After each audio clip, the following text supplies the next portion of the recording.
Muy buenas noches, señoras, caballeros, de nuevo, lo prometido es deuda, y aquí está Santiago Abascal en el Gato al Agua, que contra lo que dice Pablo Casado, Santiago salió y vino aquí al Gato al Agua. Bueno, salió este fin de semana en la proclamación de candidatos de Vox, ¿no? Bueno, en realidad salgo todos los días, estoy por provincias, en Cuenca, en Huesca, en Santander, en La Rioja. Mañana estoy en Córdoba, al día siguiente ya no sé ni dónde estoy, la verdad. Pero estoy todos los días saliendo y todos los días hablando con gente. Otra cosa es que no hacemos lo que quieren nuestros oponentes. A mí me sorprende que Pablo Casado esté tan preocupado con que salgamos y demos entrevistas cuando antes lo que hacían era llamar a los medios de comunicación para que no nos las concedieran. Entendido. Vale. Veíamos los candidatos este fin de semana, los candidatos al Congreso. Faltan, sin embargo, muchos nombres por los que la gente se pregunta, esto ya sé que es una pregunta, en fin, una puñalada por la espalda, pero aquí está uno para eso, que la gente se pregunta cuando lo dirán, por ejemplo, candidatos para Madrid. Pues lo diremos cuando toque. Eso es una respuesta puyoliana. Vamos a ver la encuesta que se ha publicado hoy sobre la intención de voto en Madrid, la encuesta de Telemadrid, que da a Vox como tercer partido dentro de la comunidad, lo cual es realmente es un éxito muy importante, por encima de Podemos, por encima de Más Madrid, por encima de Ciudadanos, solo por debajo del PSOE y del PP, según esta encuesta. Vamos a ver, ¿cómo lo hace uno para tener una intención de voto del 17,2% y tercer partido sin siquiera haber nombrado un candidato? Pues yo creo que precisamente por eso, porque en estos momentos la imagen de Vox, la imagen del proyecto, que es mucho más que esas siglas verdes, que es una ilusión y una esperanza en torno a una España unida, una España en libertad, está concitando apoyos, ilusiones y esperanzas como no lo había hecho ningún partido hace mucho tiempo. No es el voto de los cabreados, que efectivamente estamos molestos con muchas cosas. Es el voto de mucha gente que ha recuperado la esperanza en España, y por eso no les importan tanto los candidatos. Yo creo que no es algo tan importante. Confían en que los candidatos sean personas que compartan esos valores y vamos a procurar que sea así, por supuesto. Pero esas ilusiones y esperanzas son sobre cuestiones bastante generales, porque algo que se reprocha a Vox constantemente es falta de concreción en muchas propuestas. Bueno, ese es un reproche que hacen nuestros adversarios, que están todo el día como pollo sin cabeza, hablando por todos lados, y yo creo que bastante poco centrados. Yo creo que a los políticos y a quienes lideramos grandes proyectos nos corresponde establecer convicciones, señalar direcciones y no tanto entrar en pequeñas disquisiciones técnicas que ya abordaremos también y que abordaremos con las personas más capacitadas para ello. Pero habrá una dirección y ese abordaje técnico estará sostenido en unos principios. Yo creo que esa es nuestra responsabilidad en estas elecciones, porque Vox no ha venido para discutir sobre, ahora que veo aquí el alumbrado de Madrid, ¿no?, sobre el alumbrado de Madrid o sobre cosas realmente no tan importantes. Ha venido a lanzar un grito en favor de la supervivencia de la nación, que es lo que hoy está en riesgo. Y no solo desde un punto de vista de la unidad territorial, sino desde el punto de vista de la igualdad de los españoles ante la ley, de la libertad frente al poder político en todos los órdenes, ¿no? Porque ya nos dicen cómo tenemos que educar a nuestros hijos, lo que tenemos que hacer con nuestro dinero, cuántos son los impuestos que tenemos que pagar, que además siempre son muy elevados. Y hemos venido a defender cosas muy importantes. Todos estos que nos piden enredarnos en los debates técnicos, lo que quieren es marearnos, despistarnos para que nos olvidemos de lo verdaderamente importante, que por ejemplo es lo que está pasando en Cataluña. Julio Eriza está con nosotros. Julio, buenas noches de nuevo. Otra vez, buenas noches. Para someter a Santiago Abascal a un férreo interrogatorio, imagino. Bueno, lo voy a someter a un quinto grado, claro. Sobre todo porque nosotros aquí le vemos a usted era contertulio nuestro todos estos años. Ha estado en esta mesa, ya se la conoce. Y antes tuvimos a uno que se llamaba Rivera, Albert. También estuvo muchos años aquí sentado como contertulio. Salió de esta mesa y cambió considerablemente sus posiciones políticas. Las cosas que había defendido aquí, en esta mesa, en torno a la libertad, sobre todo, las cambió. ¿Ustedes van a cambiar cuando dejen de estar sentados en esta mesa? Yo vengo precisamente de otra mesa esta misma mañana, en una gran televisión desde el punto de vista de su tamaño y de su audiencia, y he dicho las mismas cosas que vengo diciendo hace muchos años y las que digo aquí. Nosotros no vamos a cambiar. A mí mucha gente me dice, lo he contado más veces, en los actos públicos se nos acercan con gran emoción y dicen, no nos defraudéis, no nos traicionéis. Incluso, ¿cómo estamos seguros de que no vais a engañarnos también? Y yo respondo siempre lo mismo, les digo que para engañarles a ellos me tengo que engañar primero a mí mismo, me tengo que traicionar a mí mismo, y eso no me ha ocurrido nunca en la vida y no va a pasar. Hablaba antes Santiago Abascal de Vox como un partido que defiende cuestiones fundamentales, principios básicos como de libertad, igualdad. Decía de la igualdad de los españoles ante la ley. Es evidente que en diferentes puntos de España eso no funciona así, en cuestiones como la lengua. Ahora bien, algo que se dice también de Vox es que en materia más puramente social, socioeconómica, es un terreno que ha dejado sin explorar. Es decir, otros movimientos de carácter, digamos, derecha alternativa, para entenderlos, en Europa, han apostado abiertamente por políticas sociales muy agresivas, muy izquierdas, dicen algunos. En el caso de Vox eso no está siendo así. Bueno, en realidad de Vox se dice una cosa y la contraria, ¿no? De Vox se dice que es un partido nazi algunos y otros nos llaman sionistas. Unos nos llaman ultraliberales y otros dicen que somos estatalistas. Yo creo que Vox ha hecho muy bien en huir de las etiquetas convencionales, ¿no? Porque empequeñecen el mensaje que estamos lanzando. Y yo creo que no hay un mensaje más social que el de la libertad. Realmente es lo que quieren los españoles, el de la responsabilidad, el de las obligaciones y los derechos. Y yo creo que hemos lanzado la mayor oferta de rebaja fiscal de la historia en España, y que va a afectar al 97% de las rentas, y muy especialmente a las rentas más bajas y a las clases medias. Yo creo que no hay una política social mejor, y hemos dicho claramente que queremos recortar el gasto político, acabar con las subvenciones a los partidos, precisamente para que esas cosas esenciales, sociales, como la ayuda a los dependientes, como la mejora de las pensiones, el cambio del modelo de las pensiones a un sistema mixto, yo creo que esas son grandes apuestas sociales. No nos preocupa mucho las etiquetas que nos cuelgan o incluso las que nos quitan. Hablando de etiquetas, hoy una de las más divertidas es la que ha puesto Susana Díaz, la jefa, creo que todavía jefa del socialismo andaluz, hablando en términos de cuentos bueno, escúchale usted que va a ser lo más fácil. Tenemos esa frase de Susana Díaz, vamos a verla. Venga. Sí, el lobo le pide el voto a los corderos. Dicen que no soy el lobo, que no soy el lobo. Aquí, afortunadamente, la gente es lista. La gente sabe perfectamente lo que supone la extrema derecha y lo que está suponiendo ya en Andalucía. Es decir, cuestionar nuestros servicios públicos, cuestionar nuestra memoria histórica, cuestionar la protección de las mujeres víctimas de violencia de género, sus hijos y sus hijas, llevar a los tribunales a los profesionales, a los maestros y maestras del Puebla de Guzmán por enseñar la educación en igualdad, a respetarse los niños y las niñas, cuestionar a quien salva vidas en el Mediterráneo, hacer listas negras para intimidar, para amedrentar. Eso es lo que supone la extrema derecha. Es interesante porque bueno, no tenemos tiempo para responder a todas las acusaciones, pero quizás sí que se puede hacer un poco una defensa general, ¿no? Bueno, yo sobre todo veo que tiene muy mala cara y que además ella misma intuye que la va a tener peor el día 28 de abril, porque todo eso que dice que están viendo los andaluces es lo que los andaluces van a votar aún con más fuerza en las próximas elecciones generales. A mí no me cabe ninguna duda, lo que a día de hoy hay en Andalucía es un gran movimiento de agradecimiento hacia Vox por haber facilitado en diciembre lo que nadie esperaba, porque fuimos a unas elecciones en las que Vox ni estaba ni se le esperaba, y una vez que se supo que Vox concurría, no había una sola encuesta de esas que ahora dicen que aciertan que predijera que iba a haber un cambio y que el socialismo podía irse de la Junta. Yo lo que veo en Andalucía es una gran ilusión. Mañana mismo estoy seguro que lo voy a comprobar en Córdoba y además, digo más, en Andalucía salimos a ganar las elecciones.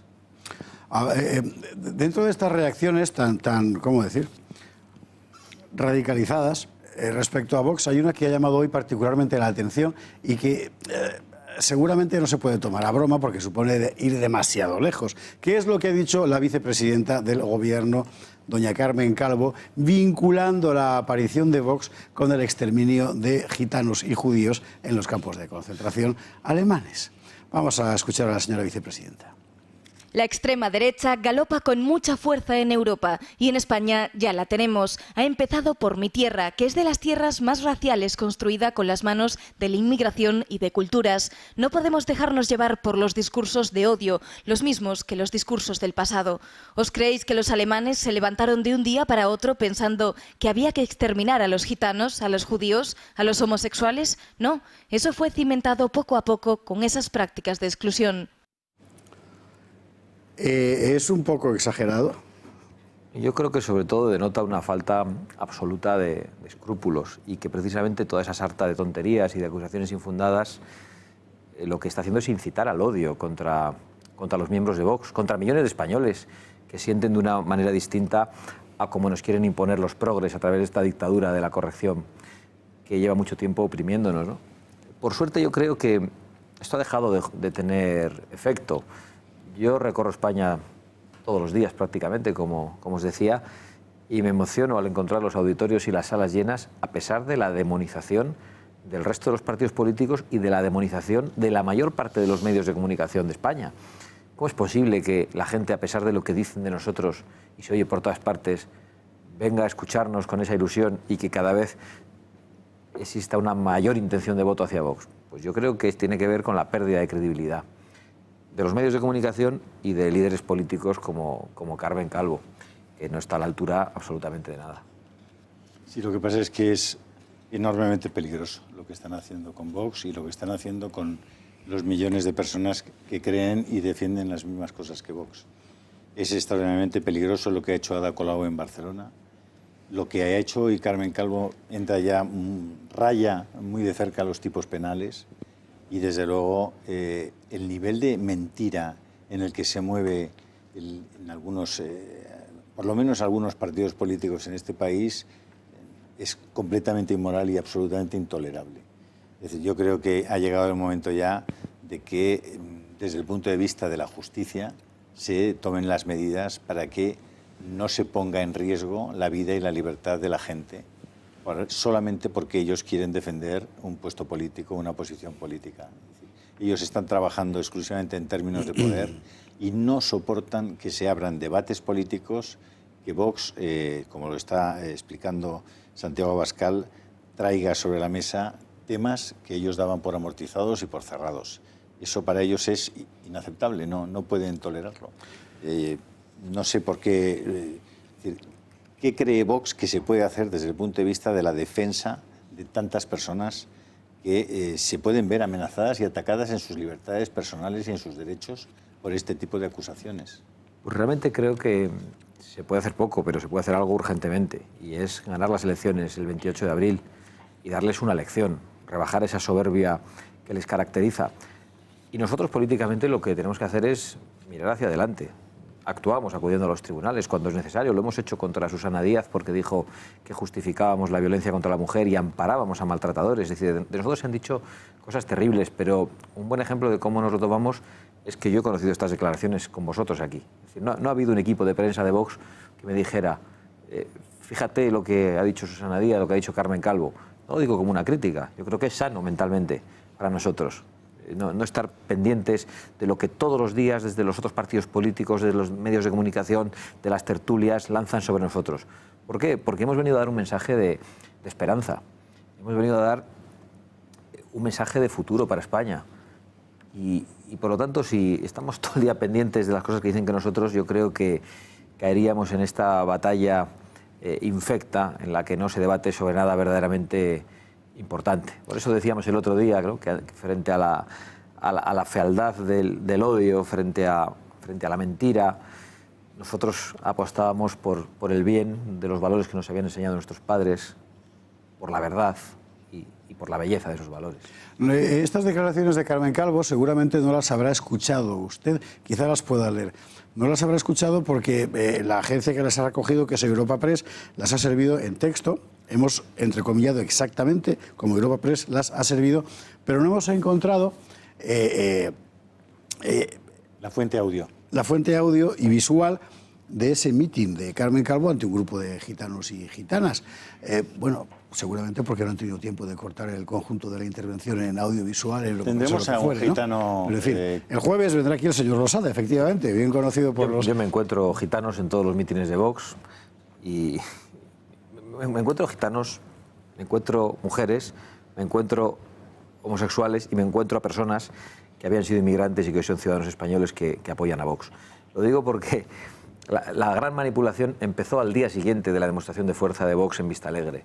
Recuerdo perfectamente cómo un periódico de tirada nacional al día siguiente publicó un titular que decía: Vox presenta un partido contra los inmigrantes, los catalanes y las mujeres.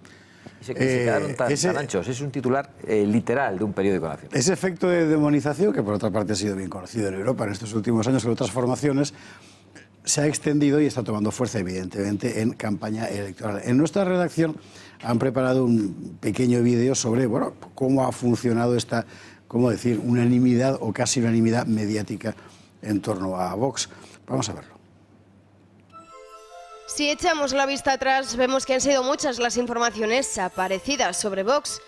Desde hace unos meses hemos leído infinidad de titulares. Eso sí, todos ellos con un denominador común: deslegitimar a Vox para extender el discurso del miedo. Esto es lo que hacía el diario.es, que habla de formación de ultraderecha con tintes extremistas. Por otro lado, desde La Vanguardia califican de ultra los votos de Vox. Desde el periódico, sin embargo, prefirieron dedicarles una portada a todo color con el llamado Alerta Ultra. Pero no solo ellos, porque desde que lograran el pacto a la andaluza, Vox ha estado en boca de todos. En El País, El Confidencial, El Economista y La Vanguardia, entre otros muchos. Y en televisión han pasado de la clandestinidad más absoluta a estar en boca de todos, casi a diario. Un ejemplo de ello tiene que ver con la manifestación que Vox celebró en Barcelona el pasado sábado, que ha suscitado reacciones en los grandes medios de comunicación. Televisión Española se refería al partido de Abascal como una formación de extrema derecha. El partido de extrema derecha también ha recibido críticas de la alcaldesa y del presidente de la Generalitat. Y en redes sociales, más periodistas no se quedan atrás, como Ignacio Escolar. Dice que la ultraderecha española ya tiene un partido de referencia y directamente y sin rodeos, el diario Público hace un jaque mate al partido Vox. También en Twitter, varios miembros de Adelante Jerez, la confluencia de Izquierda Unida y Podemos, limpiaron fregona en mano con agua y lejía la calle donde el día antes estuvieron miembros de Vox repartiendo propaganda. Según ellos, lo hicieron para desinfectar y limpiar los rastros de fascismo que dejaron los de Abascal. Pero como dijo Salvador Dalí, que hablen de mí, aunque sea mal. ¿Por qué no es Santiago Abascal de extrema derecha? Porque no lo soy, pero es que no tengo que justificarme. Es que no voy a perder un minuto de esta entrevista ni aquí, que sois gente amable y que no demonizáis a Vox, ni en cualquier otro sitio de explicar por qué yo no soy de extrema derecha. Yo soy un español que defiende a su país y que quiere libertad para los españoles, que trata de defender también los valores que nos han enseñado en nuestras casas. Y en eso coincido con millones de españoles. ¿Qué es España para usted, don Santiago? España es mi patria, es la herencia que me han dejado mis padres y es el futuro que espero dejar a mis hijos. Y quiero que sea un espacio de concordia. Expláyese, ¿qué España le quiere dejar usted a sus hijos? Y quiero dejarles una España unida, en primer lugar. Y una España con los valores que estaban asentados en el sentido común y que se habían vivido en nuestras casas de una manera natural y que poco a poco, muy lentamente y sin que nos diéramos cuenta, se habían convertido en valores proscritos ante esa dictadura progre. Y por eso hemos venido a lanzar ese grito de libertad. Yo quiero unos hijos que puedan vivir en un país unido, que puedan vivir en libertad y que puedan hablar, por ejemplo, la lengua española en libertad. No digo porque quieran imponerles otra lengua, sino porque estén viendo a ver qué palabras utilizan y si la dictadura de la corrección política las permite. Es tan opresivo el sistema progre, han llegado tan lejos con las ideologías totalitarias, la de género, las de memoria histórica, que hay mucha gente que ha dicho basta ya y que se ha dado cuenta de que estaban de alguna manera como esa rana cocida lentamente en una cazuela y que no lo nota y no salta, porque poco a poco se va cociendo, no es como si echas una rana al agua caliente que inmediatamente salta. Y yo creo que eso es lo que nos estaba pasando a los españoles, pero nos hemos dado cuenta, yo creo que nos hemos dado cuenta a tiempo y probablemente nos hemos dado cuenta, entre otras cosas, por el golpe separatista en Cataluña. ¿Ustedes son conscientes de que probablemente en 20 años en el mundo las posibilidades que va a tener el poder político de controlar hasta el último rincón del pensamiento de todos nosotros van a hacer que o nos hemos preparado antes para esa situación o vamos a someternos probablemente a convertirnos en rebaños utilizables como turbas cuando sea del interés de los que manden?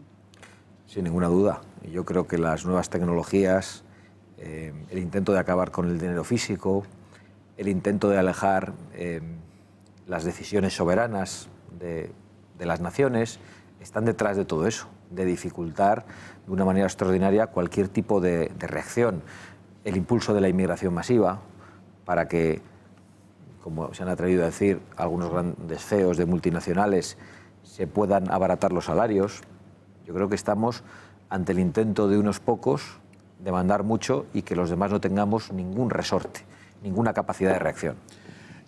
Hay una cosa que es preciso, antes hablábamos de la necesidad de hacer un debate público racional, ¿verdad? Hay una cosa que es preciso subrayar, y es que al final la demonización tiene sus consecuencias, y sus consecuencias no están en papel impreso, están impresas en piedras, porque hay ataques físicos, claro. Y a partir de este momento quizá alguien debería tentarse la ropa sobre la forma en la que se plantean ciertas cuestiones. Vamos a ver un pequeño recordatorio de esos ataques físicos.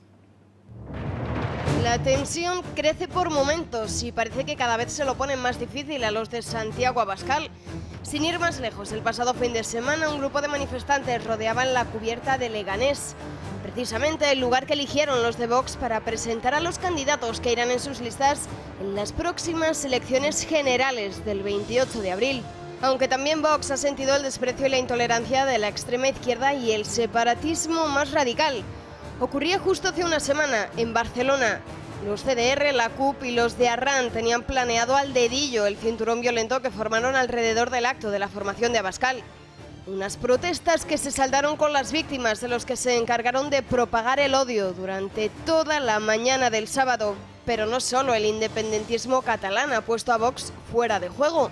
También en la sala del Parlamento Europeo, mientras Ortega Smith daba una conferencia sobre la gran estafa del independentismo catalán, un grupo de feministas interrumpían el acto al grito de «Nuestros derechos no son negociables».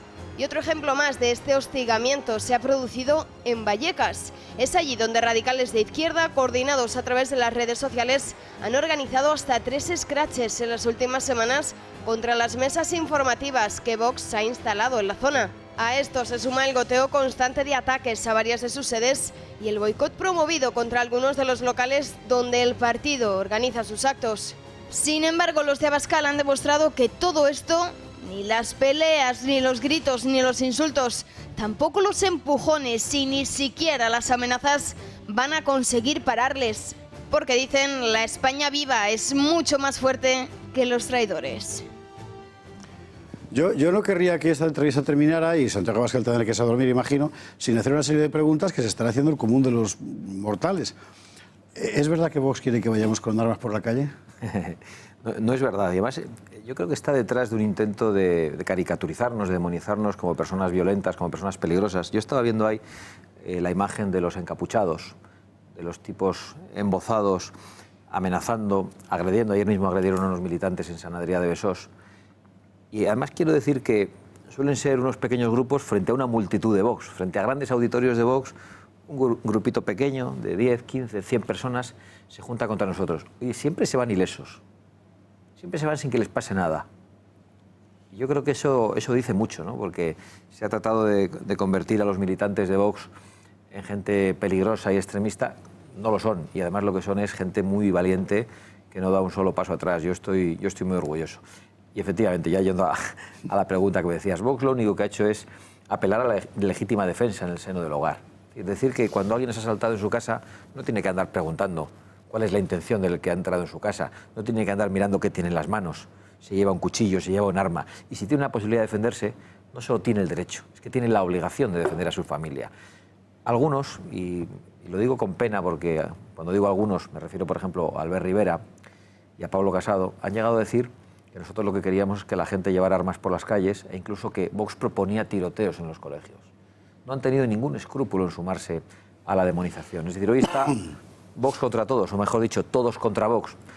Pero eso, que es algo que puede resultar triste, yo creo que también es una gigantesca oportunidad para ganar estas elecciones. Ese todos contra Vox dejará heridas en el caso de que el 29 de abril haya que sostener un hipotético gobierno como en Andalucía. Bueno, heridas va a dejar sin ninguna duda, pero nosotros no somos gente rencorosa. Bueno, usted, don Santiago, tenía un gesto más hosco hace unas semanas, ahora sonríe mucho más. Yo creo que cuando van bien las cosas... ¿Usted sabrá por qué? Uno sonríe más. Igual ¿no? son sus adversarios los que saben por qué. Y que uno se va haciendo más mayor también, le sale alguna que otra cana y y adquiere cierta templanza. Bueno, no siempre es Y luego también quizás estoy pensando condición como... consecutiva, ¿no? Porque aquí tienes un montón de canas y la templanza es Yo sonrío siempre. Efectivamente, eso es verdad. Igual también me siento un poco como no recuerdo ahora el nombre, el jefe del equipo A, ¿no? Cuando se fumaba el puro. Hombre, Aníbal, efectivamente, Aníbal. Aquí menos fumar puros, pero no porque no queramos. Vox ha tomado la bandera de la defensa de la caza, de los toros, etcétera, y da la impresión de que ha dejado completamente de lado algo que forma parte de la sensibilidad contemporánea de forma, en fin, inevitable, que es la sensibilidad ecológica, que curiosamente es una sensibilidad que el propio Abascal frecuenta y cultiva, y ahí no hay como una cierta contradicción ahí. Bueno, yo de hecho creo que quien hoy tiene una sensibilidad ecológica en España son fundamentalmente los hombres y mujeres de campo, los cazadores, los ganaderos, los agricultores. Pero en la caza hemos visto un montón de barbaridades de vez en cuando. Bueno, claro, es que las hay. Y los primeros que lo denuncian son las asociaciones de cazadores. La Federación de Caza, en cuanto ve alguna barbaridad de esa, lo que hace es personarse y acusar al personaje en cuestión. Pero eso es, yo creo que esa es la anécdota, la caricatura, la extravagancia, por suerte. Yo creo que quienes hoy cuidan el campo son precisamente los cazadores, son quienes más quieren a los animales, son la gente del mundo rural y no quienes están en su casa con unas mascotas a las que probablemente no tratan tan bien. Don Santiago, ¿sabe usted cuál es prácticamente la primera causa ya de muerte por encima de los accidentes de tráfico en España? ¿Sabe qué es el suicidio? No lo sabía, ¿no? ¿Qué le sugiere a usted ese dato? Pues me sugiere desesperanza, fundamentalmente. Y por eso me preguntaban también por el caso del marido que ha acabado con la vida de su mujer. Y yo decía que yo me iba a negar a entrar en el debate de la desesperanza y de la muerte. Que nosotros, hoy precisamente, en quienes estamos pensando es en todas esas personas que están padeciendo graves enfermedades incurables, degenerativas, o que han perdido su trabajo y no tienen esperanza de volver a conseguirlo. Personas que están pasándolo muy mal, que no pueden llegar a fin de mes y a las que no se les puede de ninguna manera lanzar un mensaje de desesperanza. ¿Por qué cree usted que... ¿Dónde encuentra usted la justificación a esa enorme contradicción entre plantear todas aquellas cuestiones que producen infertilidad, que producen esterilidad, el aborto, la homosexualidad, el divorcio prácticamente sin condiciones, los anticonceptivos, todas esas cosas que hacen que la humanidad simplemente no se reproduzca y por tanto no sea sostenible?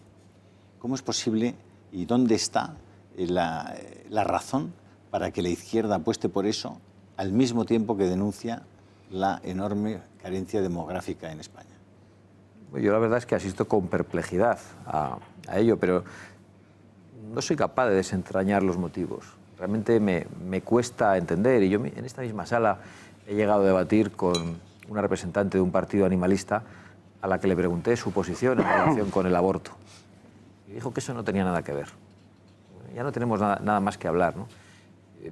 Yo veo con preocupación cómo se apuesta por métodos de control demográfico y a la vez hay por ahí quienes, y nos lo llevan a los titulares de los periódicos, apuestan por la muerte de la muerte, tratando de hacernos creer que podemos ser inmortales, ¿no?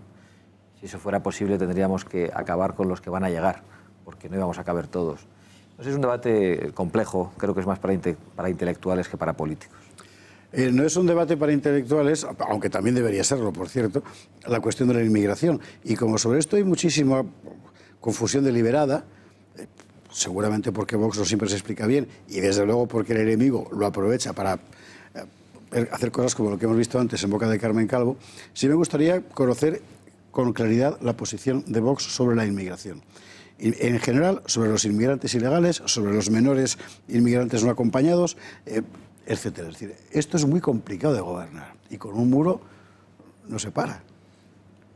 Bueno, los muros no son solo físicos, los muros tienen que ser también de otra índole. Por ejemplo, hay que detener el efecto llamada. No se puede lanzar el mensaje al mundo de que el que entra en España ilegalmente permanece en España, puede tener sanidad gratuita y puede acabar recibiendo ayudas sociales y que al fin y a la postre puede acabar siendo regularizado. Ese es un mensaje absolutamente suicida. Entonces nuestra posición es muy clara, tan clara como que pensamos que España, que es nuestra patria, que es nuestra casa, es de los españoles y los españoles deciden quién entra en nuestra casa. Y ese no es un gesto de egoísmo o de odio a los de fuera, es un gesto de amor a los de dentro, es un gesto que lo que trata es de preservar nuestra libertad, nuestra identidad, nuestra prosperidad. ¿Y ese los españoles, perdón, incluye también a la gente que ha llegado de fuera y se ha hecho española? Por supuesto, a la gente que ha entrado de una manera ordenada. Nosotros lo que decimos es que la inmigración tiene que ser regulada y que el que llama a la puerta de nuestra casa tiene que ser preguntado cómo se llama, qué piensa y a qué viene a hacer con nosotros. Y una vez que sepamos eso, decidiremos si le abrimos la puerta o no. El que entra pateando la puerta y pasando por encima de nuestras fuerzas y cuerpos de seguridad del Estado tiene que irse inmediatamente, de forma expeditiva. Y por otro lado, lo que decimos es que la inmigración hay que regularla en función de las necesidades de la economía nacional. No estamos quizá en el momento en el que necesitemos esa inmigración y en función de la capacidad de adaptación del inmigrante. Por eso decía que hay que preguntarle qué es lo que tiene en la cabeza. Y nosotros sabemos qué tienen en la cabeza nuestros hermanos hispanoamericanos, tengan la nacionalidad española o no, son españoles de alguna forma, pero también sabemos lo que tienen en la cabeza muchos de los inmigrantes que proceden del norte de África o del África subsahariana. Y son cosas no solo muy distintas a las que tenemos nosotros, sino absolutamente incompatibles con nuestra manera de vivir. Algunos quieren llamar a eso xenofobia, islamofobia, que lo llamen como quieran, incluso quieren perseguir la opinión, como está ocurriéndole ahora a nuestro secretario general Javier Ortega, al que está investigando la Fiscalía por haber dicho que estamos en contra de la invasión islamista, es decir, de aquellos que vienen a imponer la Sharia. Nosotros no nos vamos a callar, no solo eso. El día que gobernemos vamos a acabar con esas leyes que nos quieren amordazar e intentaremos que haya otras leyes para perseguir a los cómplices de esa invasión islamista en España. No la cuestión de la invasión islamista, aunque quizás un poco, pero sí, desde luego, la cuestión de la inmigración. La perspectiva política de Vox choca muy ostensiblemente con la perspectiva política de la Unión Europea. ¿Vox piensa en un España-exit? No lo hemos planteado nunca. Vox no ha planteado ni la salida del euro ni la salida de la Unión Europea. Vox lo que plantea es una Europa construida y sostenida sobre sus raíces cristianas, sobre nuestra herencia y también nuestras raíces tienen que ver con los Estados-nación. Pretender hacer tabla rasa, disolver los Estados-nación e ir a una unión de Estados federales, a los Estados Unidos de Europa, como dice Albert Rivera, es algo en lo que no nos van a encontrar, porque ahí sí estamos de acuerdo con ese artículo 2 de la Constitución que dice que España es indisoluble. No estamos planteando una recuperación total de la soberanía y una salida de la Unión Europea, pero sí creemos que una posición como la que podía ser la del Tratado de Niza, por ejemplo, era mucho más acorde a los intereses de España. Queremos una España fuerte y una España respetada. Y España hoy no es respetada. Yo creo que lo que está ocurriendo con Puigdemont es un ejemplo perfecto. Ha estado usted esta mañana en Antena 3 con Susana Griso. Y usted ha sido capaz de decirle eso del aborto, que resulta que no hay derecho a matar a la criatura. Pero ¿cómo se le ocurre a usted decir esas cosas? Bueno, había un planteamiento de que era una injerencia. Decía, vosotros que estáis contra las injerencias del Estado, ¿cómo podéis plantear que hay una injerencia sobre la decisión de una madre? Y yo planteaba que la principal injerencia era la de la madre que quería decidir por esa otra vida que no le pertenece y que lleva dentro de ella, de la que solo es portadora. A mí me parece una cosa muy, muy evidente y probablemente habrá generado cierto escándalo, pero yo no puedo dejar de decirla, nos dé votos o nos los quite. Pero usted además es que se pasa mucho. Ha sido capaz de decirle además que el matrimonio es una cosa entre un hombre y una mujer. ¿Eso es lo que le explica usted a sus hijos en casa? Pues lo explico con toda claridad y no digo que les pueda llegar a convencer, pero son mis convicciones y algunos enseguida también etiquetan eso, le llaman a uno homófobo. Y nosotros creemos que puede haber perfectamente una regulación de una unión civil de parejas del mismo sexo, independientemente de que tengan entre ellos una relación sexual o no. Es decir, dos amigos que son viudos y quieren convivir, dos monjas. El Estado no se tiene que meter en lo que hace la gente debajo de las sábanas, pero creemos que la institución del matrimonio es la unión de un hombre y de una mujer y que tiene que ser protegida. ¿Y por qué se atreve usted a decir estas cosas? Porque las pienso y porque tengo el deber de decirlas.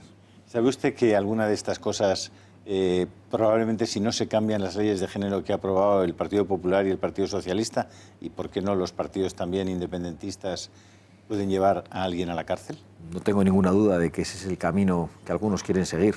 Quieren que no podamos hablar de nuestros valores, quieren que no podamos hablar de inmigración y decidir quién entra en nuestro país, quieren que no podamos hablar de nuestro pasado histórico y nos quieren obligar a condenar a nuestros abuelos, solo a los de un bando, no a los del otro.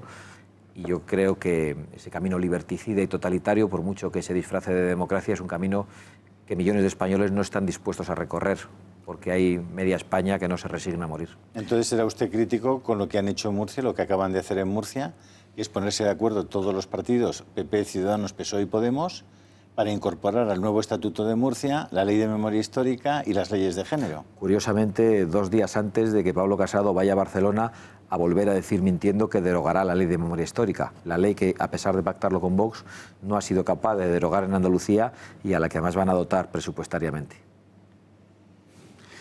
Una cuestión, perdón, vamos a ver. El desmantelamiento del Estado autonómico que Vox predica, en realidad, no es que sea inconstitucional, pero es extraconstitucional. Cuando se acusa a Vox de no ser un partido constitucional, se alude precisamente a esa cuestión, a la cuestión autonómica. Es un hecho que el sistema autonómico forma parte ya de la vida común de mucha gente, en fin, todos estos desde muchos años. Que acusan a Vox de ser un partido inconstitucional, nunca les han acusado a los separatistas de ser partidos inconstitucionales. Es decir, aquí puede uno querer reformar la Constitución ampliamente, como plantea Vox, y se le acusa de inconstitucional, pero puedes querer cargarte la nación, que es la base de la Constitución, y solo te dicen que eres un nacionalista que tiene derecho a defender sus planteamientos. Y nosotros no vamos a caer en esa trampa, por mucho que también con esto nos estigmaticen y nos etiqueten, porque entendemos que España solo puede sobrevivir si se enfrenta al Estado de las autonomías, porque el Estado de las autonomías es enemigo de la libertad de los españoles, es enemigo de la igualdad de los ciudadanos en todo el territorio nacional, es enemigo de la prosperidad de nuestros hijos y es enemigo de la pluralidad de España. Y esto lo digo con toda claridad, porque España ha sido plural mucho antes de que existiera el sistema autonómico. No han venido a salvar nada, han venido a cargárselo. Lo sabe Julio bien, que es catalán y que, bueno, navarro, pero que ha vivido en Cataluña. ¿Qué eres exactamente? Yo soy español. Español, bien. Pero has podido ver cómo en Cataluña han querido... Además cierro la... Bueno, ¿qué le voy a contar yo a usted? Soy muy español. Pero han querido convertir a Tarragona en Lérida, y yo he visto en mi tierra también, como a los alaveses, que no hablamos vasco, nos han querido convertir prácticamente en guipuzcoanos. Es decir, el Estado de las autonomías ha actuado como a través de 17 focos centralistas. Es España la que garantizaba la pluralidad. Es el Estado nacional español, no el Estado autonómico. Recuperar la sanidad es una cuestión relativamente factible, quiero decir. Al final es una cuestión de aquí en... Bueno, y además, por cierto, hay que decir que cada vez hay más partidos que están de acuerdo en poner un poco de orden en este disparate. La educación, sin embargo, es mucho más complicada porque ha generado sus propias estructuras. Físicamente, ¿cómo se hace eso? Y por otro lado, en España durante muchísimos años se estudió de oficio religión cristiana y el resultado fue, 7 años después de la muerte de Franco, el país más desacralizado de Europa.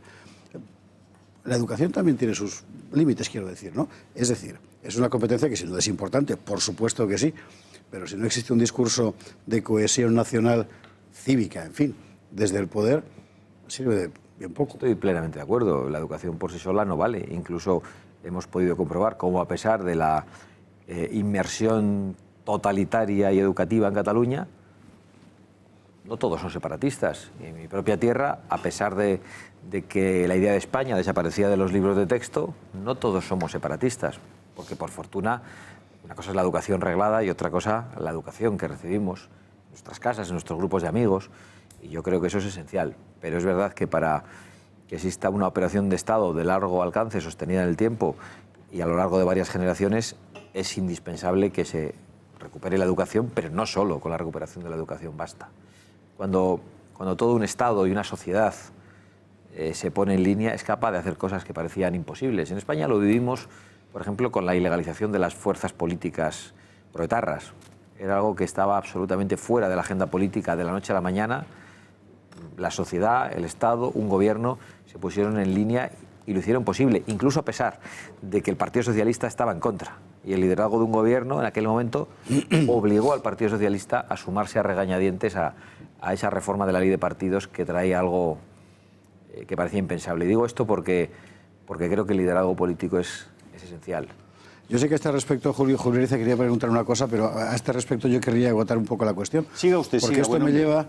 Esto me lleva a la cuestión de tener a Torra, como ha dicho Vox en ciertas ocasiones, y a ¿cómo decir?, contraposición tan manifiesta entre la posición de Vox respecto a la cuestión catalana y la posición que está defendiendo, de Vox y no solo de Vox, y la posición que está defendiendo el gobierno Sánchez de diálogo, que aquí lo que hay que hacer es hablar. Evidentemente, Sánchez se contradice cuando dice que no es posible hablar con quien incumple la ley, viendo cómo se incumple, pero al mismo tiempo, ¿no es verdad que inevitablemente con alguien habrá que hablar? No tengo ninguna duda de que tendrán que hablar entre los catalanes una vez que los rebeldes y los sediciosos estén a buen recaudo, hayan sido juzgados, se les garantice un juicio justo y cumplan con el daño que han hecho a la sociedad, que ha sido muy grave, ¿eh? Porque aquí estamos hablando permanentemente de corrupción, pero creo que no hay un acto de corrupción más grave que tratar de robarnos la nación. Y no es aceptable ver al presidente de la Generalidad todos los días voceando con claridad que sigue habiendo un golpe en marcha, apelando a vías violentas como la eslovena y que no se actúe contra él. Ante la comisión de un delito flagrante, las instituciones tienen el deber de actuar. Y yo creo que es lo que se está produciendo en Cataluña. Por cierto, lo que ya se produjo no se actuó a tiempo y se permitió que se fugase el expresidente de la Generalidad, Puigdemont, y que además ahora está siendo un bochorno internacional para España. Yo creo que el Estado tiene muchos resortes para actuar, incluso sin una mayoría en el Senado para aplicar el 155. Existe el Código Penal, existe la Abogacía del Estado, que es capaz de interponer querellas contra el rebelde, y nosotros pensamos que esa es la vía en estos momentos. Y luego sí, tendrán que hablar entre los catalanes que estén dispuestos a respetar la legalidad.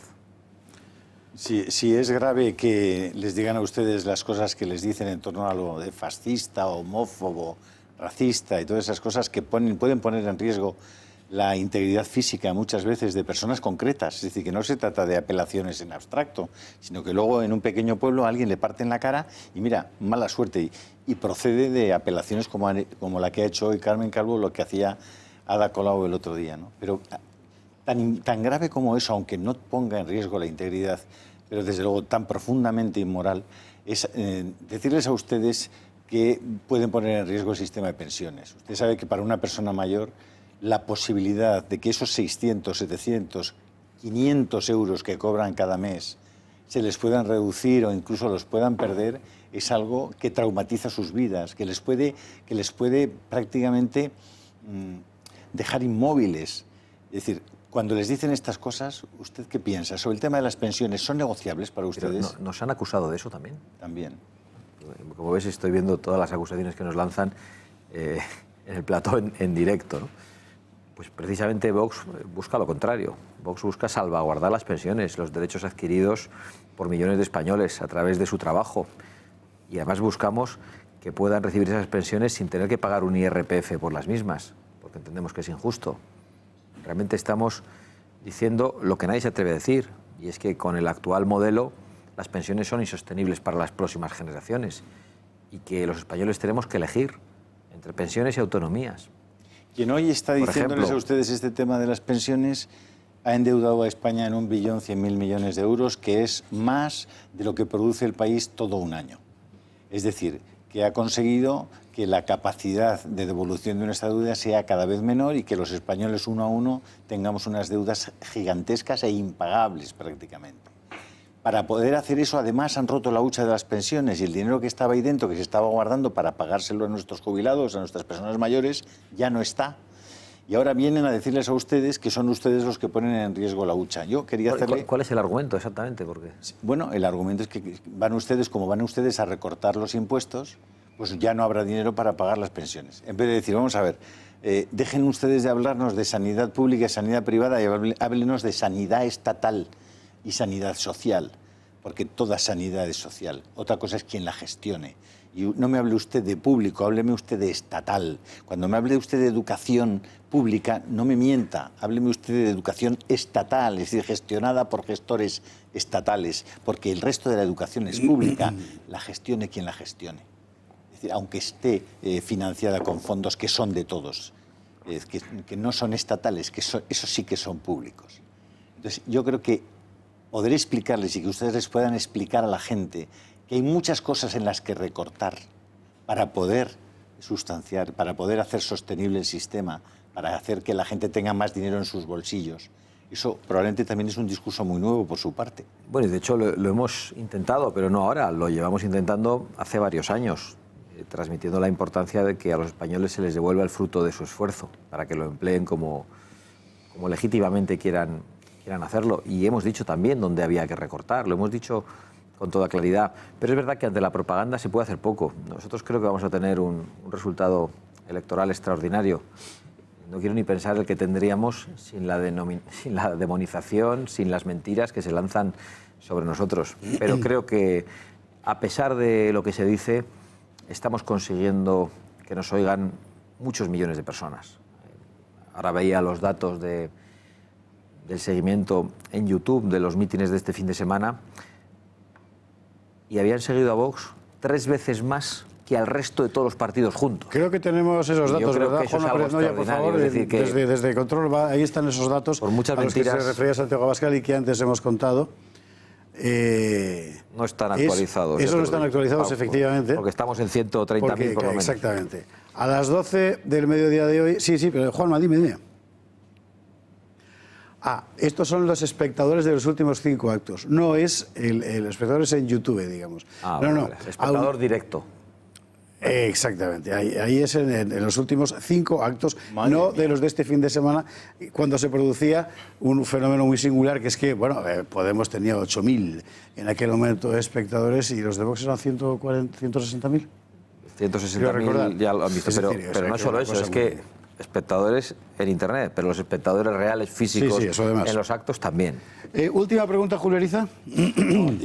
Ese tema de los espectadores en los actos a mí me parece relevante, porque yo creo que es el único dato y la primera campaña electoral que yo veo que ni siquiera aparece el público en los actos de los partidos políticos, solo en los de Vox, que intentan que no aparezca. Pero es que en el resto de partidos políticos se ve a una persona con 4 o 5 que han puesto detrás de maniquís y unos eslóganes muy bonitos, pero no se ve quién hay y tampoco lo cuentan los medios de comunicación. Y ustedes van a pecho descubierto. Y he de decir además que se llenan sin autobuses. Sin que nosotros impulsemos de ninguna manera el lleno de esos eventos. Los anunciamos con 4 o 5 días y desde hace muchos meses se llenan de una manera natural. Sin bocadillos y nada. Sin bocadillos y sin cargos públicos, porque nadie tiene todavía cargos públicos. Yo sé qué es lo que está pasando con otros partidos y es que movilizan a todos los que están cobrando del sistema de partidos. Vox es una organización de voluntarios y da igual donde se acuda, grandes ciudades, pequeñas urbes, mundo rural. Yo quiero hacer una última pregunta. Estaba leyendo un mensaje que usted no ha leído que decía: Abascal, no nos falles. Lo mismo que decía antes, claro. Me tengo que fallar a mí. Por cierto, mil gracias a todos los que están mandando sus WhatsApps.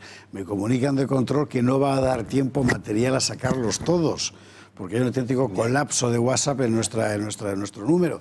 Pero, en fin, gracias en cualquier caso. Trataremos de ir sacándolos en lo que queda del programa. Mi pregunta era la siguiente.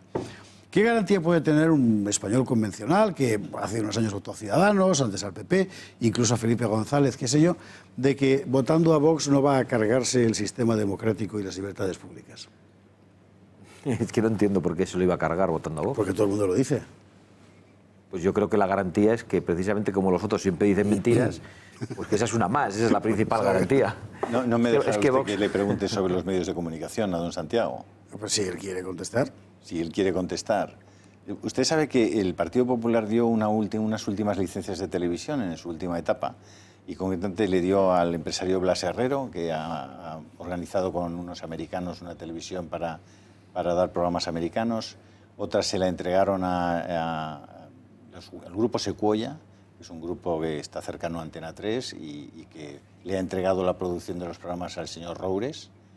Yo creo que dieron una al Real Madrid Club de Fútbol. Un poco la idea que tenían en ese reparto de licencias era que hubiera más pluralidad informativa en España, ¿no?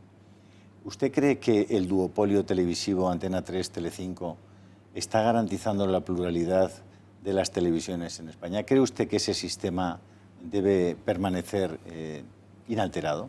De ninguna manera. Yo creo que está haciendo todo lo contrario. En España no hay pluralidad informativa. Y desde hace mucho tiempo vemos como la mayor parte de las televisiones, la mayor parte de las radios, la mayor parte de los periódicos tienen un mismo discurso, que es la asunción de esa dictadura progre, de la corrección política, según la cual todo lo que se salga de ahí es proscrito. Por eso tantas etiquetas. Nosotros hemos venido a dar una patada en el tablero. Hemos venido a romper ese terreno de juego en todos los aspectos. Y yo creo que esa es la razón de que haya tanta agresividad contra el mensaje de Vox, la razón de que digan que lo que queremos es cargarnos el sistema democrático, ¿no? Lo que queremos es garantizar la libertad de los españoles y la pluralidad de España. ¿Cómo es posible, por ejemplo, que haya un 30% de españoles, según todas las encuestas hace mucho, que estén contra el Estado de las autonomías y que, sin embargo, haya un 0% de diputados en el Congreso que lo defienda? Que esa afección a la que hacía referencia cuando hablaba del duopolio, en realidad afecta a todo el sistema político español. Hemos de ir a la publicidad en breve. Yo querría hacer antes dos consideraciones. En un minuto, puesto que empieza la campaña electoral ya. ¿Qué le diría a un votante de izquierdas para que ahora vote a Vox? Es que yo creo que no tengo que decirle nada porque ya hay muchos votantes de izquierdas que están votando a Vox. Estoy convencido de que hay muchas personas que votaron a los socialistas, que votaron a Podemos y que aman sinceramente a su nación, que están muy preocupados con ese acuerdo del Partido Socialista y Podemos con el separatismo que quiere destruir la principal herencia que hemos recibido como españoles.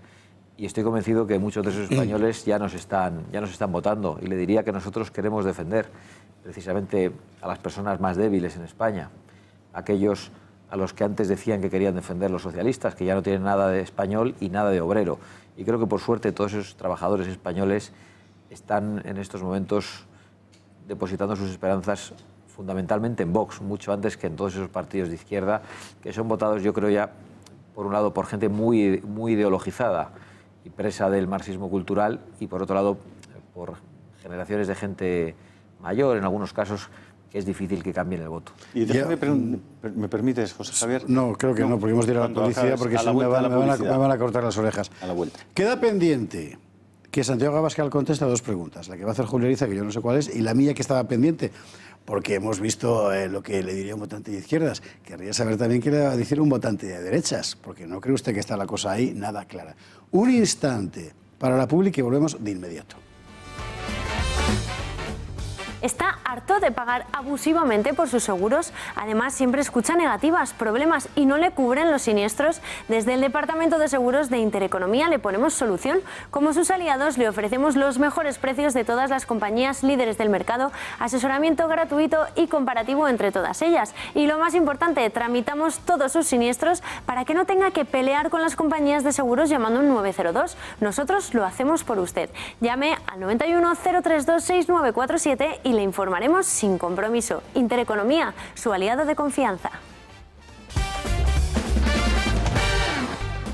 Bueno, estamos de vuelta. Dentro de un instante vamos a tener la oportunidad de saludar a los editores del Plural.com que acaban de meter la pata hasta aquí. Ahora les explicaré un poco por qué, pero quiero mostrar la prueba del delito. Mientras tanto, Santiago Abascal se quedó aquí, pendiente de contestarnos qué le diría a un votante de derecha para que le vote a él. Y luego, cada uno de nuestros contertulios de esta noche, que han retornado efectivamente al plató, va a hacerle una pregunta concisa y clara para que Santiago Abascal responda con la misma concisión si lo considera oportuno. Al votante de derechas. Bueno, yo creo que al votante de derechas le diría lo mismo que al votante de izquierdas. Yo creo que en España el votante, más allá de que sea de izquierda o de derechas, fundamentalmente quiere la supervivencia de España. Y yo creo que eso es lo que nos jugamos en estas elecciones, fundamentalmente. Pero en todo caso, a ese votante de derechas, por contestarlo de otra manera, fundamentalmente es el PP el que le está diciendo los motivos para votar a Vox. Y no es que se los está diciendo, está actuando permanentemente desde hace mucho tiempo, dando todas las razones, porque se ha defraudado a muchísima gente. Se ha defraudado a mucha gente en la acción de gobierno y ahora también, ante unas hipotéticas expectativas con el cambio en el Partido Popular, hemos visto que no son tales y que cada paso adelante implica un paso hacia atrás en muchos casos. Javier Horcajo. Mira, yo llevo semanas viendo encuestas y no entendiéndolas. Y veo cómo la expectativa electoral de Pedro Sánchez pasa de 120, 130, incluso en algunas 140. Y eso tiene que ser por algo. Y hay que buscar ese algo para intentar medir y por qué pasa, ¿no? Y se me ocurre que lo que pasa es que la izquierda ha sabido tejer en la sociedad española la idea de que los recortes los trae la derecha y los derechos y las libertades las trae la izquierda. ¿Tú coincides en ese diagnóstico y qué podéis hacer? No, realmente no coincido porque no coincido a la hora de dar crédito a las encuestas. Yo creo que las encuestas hoy son pura propaganda de guerra al servicio del mejor postor, es decir, de aquellos que las pagan, de aquellos que las publican y no intentan predecir el voto, intentan inducir el voto. Hace 5 años en España veíamos encuestas justo en los momentos preelectorales, ahora las vemos todas las semanas, a todas horas, en todos los medios. Y yo tengo que decir que no creo en las encuestas ni de los tezanos de la izquierda ni de los tezanos de la derecha, porque fundamentalmente lo que quieren es asustar a la gente para que vote de una manera determinada. Soy sociólogo, como sabes, y no puedo desconfiar más de las encuestas como lo hago en este momento. Fernando Paz, antes de dar la palabra a Fernando Paz, por favor, compañeros, vamos a lo que está publicando en elplural.com en este momento, creo que lo tenemos ahí. Viene a decir que... Vamos a ver. No, una cosa es una fake news y otra cosa es una chapuza, compañeros queridos. O sea, yo no he echado a Fernando Paz, que por otra parte es muy amigo mío de hace muchos años del plató, porque llegue Santiago Abascal, que en este momento no es amigo mío, sino un candidato de un partido. Y un tesoro de esta casa, Fernando Paz. Es decir que, por favor, bajad eso del plural, porque estáis quedando como cagancho en Almagro. Hombre, que no, que está muy mal. En fin, Fernando Paz, muy buenas noches. Muy buenas noches. Se han precipitado un poco, ¿no? Un poquito, creo que efectivamente. Qué mala suerte, joder. He desaparecido yo y todos los demás. No, claro. En fin. Le hemos tenido que llamar a todo correr. Que es algo que hacemos habitualmente. Tampoco vayas a pensar que... Ha desaparecido Paz sin previo aviso. Bueno, de verdad, por favor, quitad eso del plural, porque es lo que pasa, que lo quitan, pero luego captura la pantalla y todavía circulará por las redes. Y el problema de la mentira es lo que tiene, ¿no? Todo el mundo, por favor, vea, vamos a volver al plano anterior, todo el mundo con el móvil, foto a la pantalla en este momento en el que van a aparecer Fernando y Santiago en el mismo plano, en el mismo plato, los aquí juntos, en fin, es que ya solo falta. Y separados por María Ruiz. Separados no, unidos por María Ruiz. Unidos, la número 4 de Vox en las listas al Congreso de los Diputados, por Madrid. Por cierto. Fernando Paz, pregunta para Santiago Abascal. Bueno, iba a preguntar acerca del nerviosismo que hay en otras formaciones de la derecha, en Ciudadanos y en el PP. No vamos a entrar a la disquisición de dónde está Ciudadanos, porque se lo teníamos que preguntar a ellos y tampoco aclararíamos nada. Con lo cual, vamos a dar que está en ese espectro. En las últimas fechas, bueno, lo que ha dicho Albert Rivera es que no pactará en absoluto con el PSOE ni con Sánchez, por un lado, y esa es la primera parte de mi pregunta, si el señor Abascal se lo cree, se cree que no va a pactar. En fin, la pregunta es un poco retórica, pero yo creo que es bastante clara. Y luego el Partido Popular, que también anda por ahí lanzando todo tipo de eslogans, a ver si logra confundir un tanto a la gente, pero que al final es lo que es, y la cabra tira al monte. Y el otro día el señor Casado hacía unas declaraciones estando en el País Vasco a favor del concierto, pero no era esto lo importante, sino que rescataba una sutil diferencia casi escolástica entre el nacionalismo y el independentismo, guiñándole el ojo al PNV al calificarle de nacionalista, en fin, atribuirle una cierta responsabilidad a la hora de gobernar España, lo cual nos devuelve, yo creo que las peores páginas de nuestra historia más reciente. Este es el panorama en ese momento en la derecha, que en mi opinión contrasta enormemente con la sinceridad que desprende el discurso de Santiago Abascal, como acabamos de oír, por otro lado.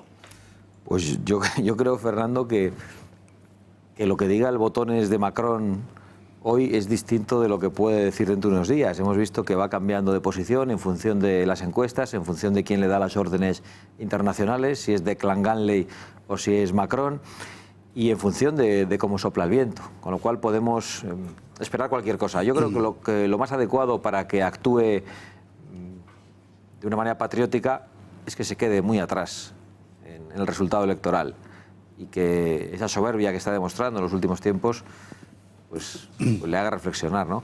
Y en cuanto al vicesecretario de Comunicación de Mariano Rajoy, pues le hemos visto cambiar de opinión también muchas veces en todo este tiempo, ¿no? Y es verdaderamente triste verles en esa postura genuflexa ante el Partido Nacionalista Vasco, que les traicionó de una manera brutal después de haber llegado a un acuerdo presupuestario y al día siguiente hizo una moción de censura contra Mariano Rajoy. Que vayan todavía a mi tierra a ponerse de rodillas ante el PNV, pues yo creo que está bien, porque ante los españoles se evidencia de una manera clara quién está dispuesto a defender España y quién no está dispuesto a defender España. Rosa Cuervas Mons, una pregunta concisa, por favor. Una pregunta. El otro día, tanto en el acto de Leganés como en la presentación del libro, Se hizo referencia a la denuncia que se le ha puesto al secretario general, a Javier Ortega Smith, y las 2 veces decía Santi, si quieren que nos callemos nos van a tener que meter en la cárcel porque vamos a seguir diciendo lo que decimos hasta ahora. Yo creo que Vox ahora mismo es el partido más escaneado, más radiografiado y más vigilado respecto a lo que vayan a decir sus candidatos. De verdad, porque lo de la cárcel en un momento dado yo no lo veo tan imposible, es decir, con las leyes que tenemos ahora y con el discurso de Vox, en un momento dado puede ser una opción encima de la mesa. ¿Se ha valorado ese riesgo? ¿Se ha hecho en Vox el ejercicio de decir esto es lo que decimos y esto es lo que nos puede costar? Somos muy conscientes hace tiempo. Es decir, nosotros cuando hacemos ese tipo de afirmaciones no hacemos retórica ni hacemos demagogia. Sabemos a qué están dispuestos. Igual que sabemos a qué están dispuestos los que al día siguiente de las elecciones en Andalucía lanzan eso que ellos denominan alerta antifascista. Y vemos lo que hacen los que obedecen a esa alerta. Agredir. El otro día agredieron a una mujer en Barcelona, a un matrimonio, le dieron un puñetazo en la cabeza, agredieron a muchos otros, a ella la pude conocer.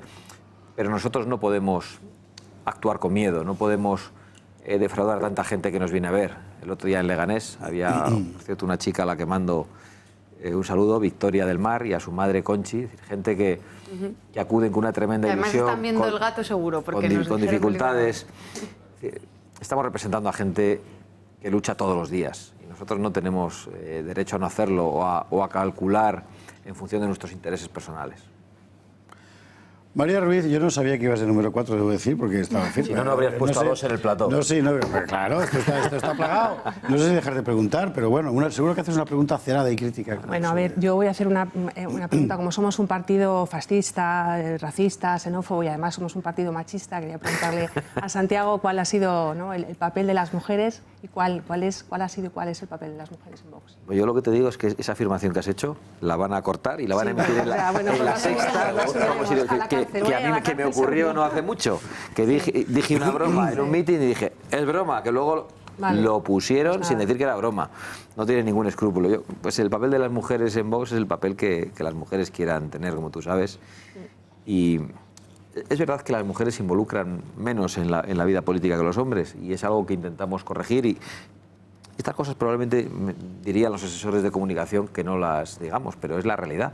Cuesta a veces hacer las listas electorales porque no hay tantas mujeres que participen en la vida política como hombres. Y en cambio nos obligan a unas leyes de igualdad, a listas cremallera y a que las listas sean equilibradas, dificultando la labor de los partidos políticos. Yo espero que eso cambie de una manera natural con el tiempo. Don Julio Ariza. Yo creo que hay 2 temas por los que tienen especial preocupación de que Vox tenga un buen resultado de estas elecciones. El primero es que ustedes van a poder presentar recursos de inconstitucionalidad porque van a tener el número de diputados suficientes para hacerlo. Y eso para ellos es gravísimo. Porque si hay algo que no les permitía parar las leyes injustas que estaban haciendo a tropel, era que ningún partido político iba a usar sus escaños para presentar recursos de inconstitucionalidad. Eso es importantísimo, pero importantísimo. Lo segundo es que van a tener voz parlamentaria, es decir, van ustedes a subir a esa tribuna de la que luego se hacen eco todos los medios de comunicación a decir las cosas que ansiaban, que anhelaban millones de españoles. Y eso es realmente impresionante, es un cambio total. La pregunta, dígales usted también algo a los vascos y a los catalanes para que voten a Vox. A los vascos poco tengo que decirles porque yo lo soy, a los catalanes, pero en realidad les diría lo mismo y les diría lo contrario de lo que se les ha dicho durante décadas. Han puesto acento en lo diferentes que éramos, en lo especiales que éramos, en esos derechos que debíamos tener por supuestas razones históricas, derechos por encima de los demás, y yo voy a decirles lo contrario, que eso no es aceptable, que es mucho más importante lo que nos une que esas pequeñas diferencias que tenemos y que frente a ese discurso de la discordia hay un discurso de unidad y que no es un discurso de odio a la diferencia, sino de profunda hermandad y afecto entre todos los españoles. Yo creo que eso es lo que tenemos que decir y lo que va a haber que decir durante 3 o 4 décadas para restaurar esos afectos rotos. Pero yo creo que por suerte ese mensaje está calando. El otro día Vox en Barcelona, sin un gran esfuerzo, de movilización y además en unas circunstancias difíciles realizó el mayor mitin político que ha hecho ninguno de los partidos españoles o españolistas en Cataluña. En un acto, decía la Guardia Urbana que había 5.000 personas, eso es que había 15.000 o más. Y además lo decían algunos periodistas independientes. Y yo creo que eso es muy significativo. Es decir, no es tan importante que yo diga, ¿qué voy a decir ahora a los catalanes? Ya nos están oyendo. Y vamos a decirle lo contrario de lo que les decía Rajoy cuando gobernaba. Que si os vais de España, seréis más pobres, porque la economía irá peor. Si os vais de España, saldréis de la Unión Europea. Cuando tenía que decirles, lo peor que os puede ocurrir a los catalanes, el mayor drama, es dejar de ser españoles. Ha dicho usted un titular que es el último que le recuerdo, que a mí me ha impresionado. Además, ha sido como muy rápido y parecía que no... He dicho, en Andalucía salimos a ganar las elecciones. ¿Salen ustedes a ganar las elecciones en España? Por supuesto, salimos en toda España. He dicho en Andalucía porque estábamos contestando a Susana Díaz.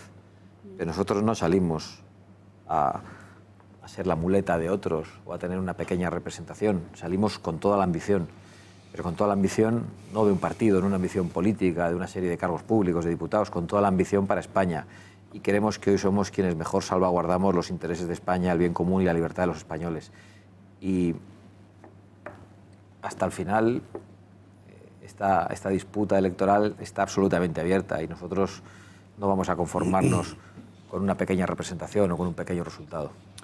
O sea, sé que hasta el rabo todo esto. Don Santiago Abascal, no le diré si vendrá usted otra vez al gato antes de las elecciones, que seguro que sí, sino si vendrá después, que es la gran cuestión. Seguro que después sí. Vale. Y probablemente antes sea más difícil porque yo mañana ya empiezo a viajar. También es verdad. Y apenas estaré en Madrid. Salvo que se lo pidan los del plural. Muchísimas gracias, muy buenas noches. Gracias. También a los compañeros del